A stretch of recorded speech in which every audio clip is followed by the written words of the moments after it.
Tomorrow will be better. Sketch f of x equal to this. Follow me, dear friends. Solution. Before everything, to sketch a quadratic function, it's essential to have 3 points in mind. The first of which is what we call the vertex.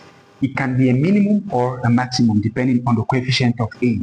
The next 2 points will be the points where the graph touches the x-axis. Of course, we know that at this point, the y value or the y coordinate should always be 0. Let's start with the vertex. Already from here, we can notice that a is positive.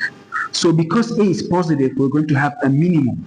Let's find the x coordinate of this minimum according to the formula x is equal to negative 2b, negative b all over 2a. Now, if we apply this in this context, we will have there's a negative from the formula and then there's negative from our function, then all over 2 times 1. This is going to give me 1. In other words, this is the x coordinate of this maximum turning point, or rather of this minimum turning point. Now let's find the y coordinate of this minimum turning point. So to find this y coordinate, we will substitute x in our function.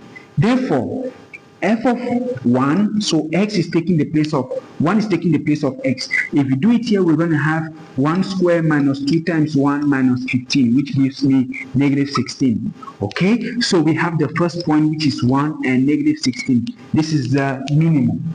Now the next 2 points, like we said, correspond to the portion where this graph will touch the x-axis. And at this point, this function is equated to 0. In other words, we will have x squared minus 2x minus 15 equal to 0. And we have to solve for x. This is a quadratic equation, dear friends. It's up to you whichever method you want to use to solve for x. But if you correctly do that, you will obtain that x1 will be equal to negative 3 and then x2 will be equal to 5. These are just the x coordinates of each of these points. In other words, it means if this is point 1 here, then point 2 will be the point negative 3, 0, and then point 3 will be the point 5 and 0. Why 0?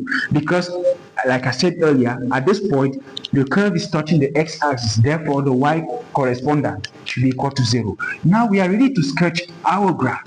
So the minimum, the turning point here is going to be 1 and minus 16. x1 and then minus 16 here.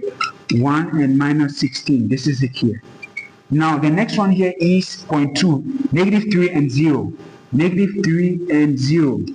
Here, and then the next one here is 5 and 0, and there we go. So we will have something like this and like this, and this is how easy it is. Tomorrow will be better.